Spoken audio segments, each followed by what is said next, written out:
देखो, honestly speaking मैं नहीं जानता कि मुझे इस टॉपिक को कहां से शुरू करना चाहिए, क्योंकि कहने को बहुत कुछ है। पर चूंकि मेरे चैनल पर मैं इन चीजों के बारे में बात करता रहता हूं, तो आज भी मैं एक बहुत इंटरेस्टिंग और इम्पोर्टेंट टॉपिक पर बात करने वाला हूं। वेयरवुल्व्स एक बहुत ही ज्यादा रहस्यमय जीव। कई जगह पर लोग इसे देखने का दावा करते हैं और इसके स्केलेटन्स भी हमारे पास मौजूद हैं। कुछ कम्युनिटी के अनुसार एक जमाने में वेयरवुल्व्स हुआ करते थे, पर आज ये हमसे छिपकर कहीं गायब हो चुके हैं। तो सवाल कई सारे हैं और सच्चाई का हमें कुछ पता नहीं। तो आज इन्हीं सब के बारे में हम इस वीडियो में बात करेंगे कि वेयरवुल्व्स की ओरिजिन क्या है, क्या वेयरवुल्व्स एग्जिस्ट करते हैं, क्या इनका होना पॉसिबल है, और अगर ये होते हैं तो हमें क्यों नहीं दिखते हैं। तो थोड़ा इंतजार करो, इन सवालों का जवाब देगा ये मंदबुद्धि बालक। वेयरवुल्व से रिलेटेड ये इस चैनल पर पहली वीडियो है, तो अगर आपको ऐसी और वीडियोस चाहिए तो कमेंट में यो ब्रो जरूर लिखना। वैसे आपके बिना कमेंट किए भी वीडियोस तो डालूंगा ही, पर फिर भी कर देना यार, अच्छा लगता है और हाँ, सो कॉल्ड एंगेजमेंट बढ़ती है। So back to the topic, werewolves यानी कि भेड़िया मानव के बारे में हमने कई सारी कहानियों में, टीवी शोज में, फिल्मों और गेम्स में देखा है। ये क्रिएचर ओमनी प्रेजेंट है और काफी ज्यादा पॉपुलर है। तो क्या ये एग्जिस्ट करते हैं? पर इससे पहले हम इन्हें अच्छे से जान लेते हैं। According to Wiki, a werewolf is a human with the ability to shape-shift into a wolf either purposely or after being placed under the curse or affliction with the transformation occurring on the night of full moon.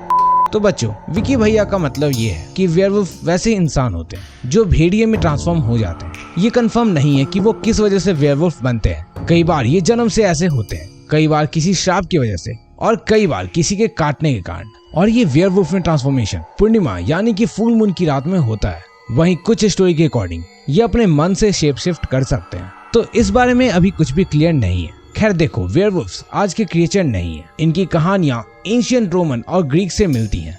11th century, 15th century, वक्त वक्त पर इसके बारे में reports हमें मिलती हैं। 16th century तक वेयरवुल्फ के हमें कई कांड के सबूत कई जगह मिलने लगे। और इसके अलावा गिल्स गार्नियर और पीटर स्टंप जैसे कुछ सीरियल किलर भी मिले, जिन पर भेड़ियां बनकर लोगों को मार कर खाने का यानी कि कैनिबलिज्म का इल्जाम लगा। और पीटर स्टंप अपने इलाके में वेयरवुल्फ ऑफ बेडवर्क के नाम से मशहूर हो गए।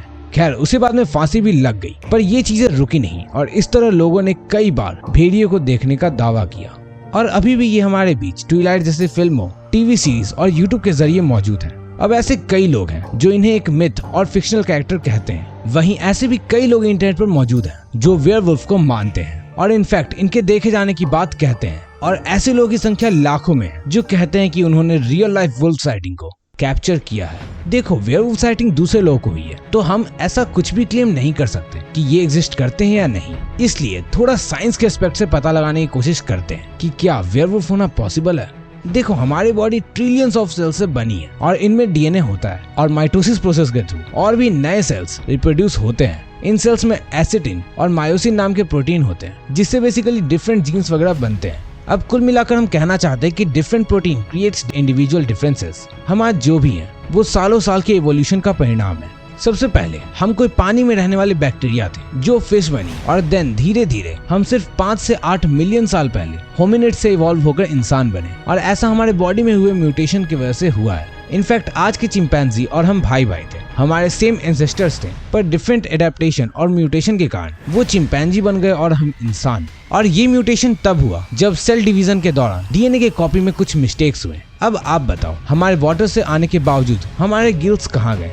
हमें बंदरों की तरह पूंछ क्यों नहीं होती है? तो देखो, ये जेनेटिक स्विचेस की वजह से होती है। ये हमारे बॉडी में डीएनए से कनेक्टेड होता है। आम लैंग्वेज में कहें तो ये जीन को ऑन या ऑफ करता है। इट इज लाइक, चलो टेल का जितना काम होना था वो हो चुका है, तो अब इसे बंद कर देते हैं। या अब गिल्स का काम भी खत्म हो चुका है, तो इसको भी नेक्स्ट टाइम बंद कर देना। और अगर आप अपने हाथों का भी इस्तेमाल नहीं करते या आपको इसकी जरूरत नहीं है, तो ऐसा भी हो सकता है कि कुछ हजारों साल बाद आपके हाथ गायब हो जाए।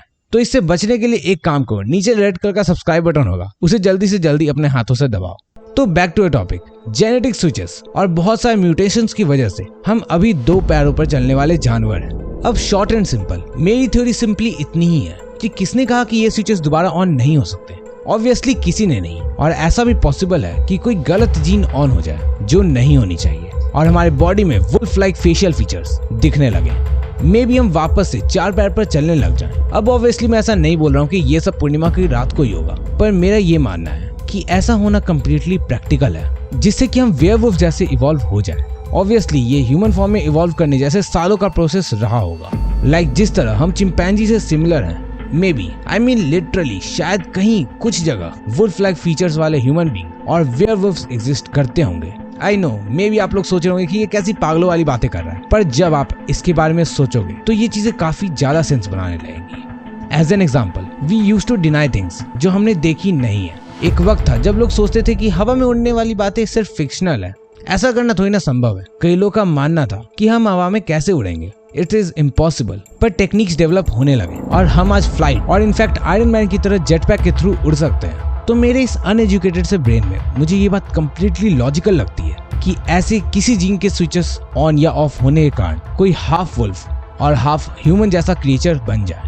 अब आप कहोगे ओए मंदबुद्धि, अगर ऐसा कुछ होता तो हमें नॉर्मली दिखता ना यार। तो देखो, मे बी वो हमसे अलग रहना चाहते हो क्योंकि we have a bad habit to ostracize, मतलब कि हमारी उन लोगों को इग्नोर करने की या बात करने से मना करने की बहुत गंदी आदत है जो हमसे अलग दिखते हैं। हम उनसे ज्यादा फैमिलियर नहीं हो पाते, जो हमारी तरह नहीं दिखते और रेसिस्ट जैसा बिहेव करते हैं। And actually I do believe कि सेंटिनल आइलैंड की तरह ऐसा कोई आइलैंड इतनी बड़ी सी दुनिया में होगा जहाँ ये भेड़िए मानव रहते होंगे। In case you don't know, sentinel island ऐसा द्वीप है जहाँ आज भी लोग नहीं जा सकते और वहाँ के लोग इंसान होने के बावजूद हजारों साल पहले के लोगों की तरह जीते हैं, मतलब कि बिना किसी टेक्नोलॉजी और आउटर वर्ल्ड के कांटेक्ट के। वहाँ आज भी लोग पत्ते को लपेटते हैं और किसी भी बाहर से आने वाले व्यक्ति पर हमला करते हैं। तो वेयरवुल्व्स का होना भी पॉसिबल है। खैर, ये मेरी पर्सनल ओपिनियन है, पर क्या आपने वेयरवुल्व्स से जुड़े उन प्रमाणों को देखा है जो आपको यकीन दिला देंगे कि ये एग्जिस्ट करते हैं? लेकिन ये हम किसी और वीडियो में देखेंगे। तुम लोग कहीं मत जाना, क्योंकि जाना वापस तो यहीं पे आना। और हाँ, मैं तो चला, सब्सक्राइब कर देना, ठीक है? बाय।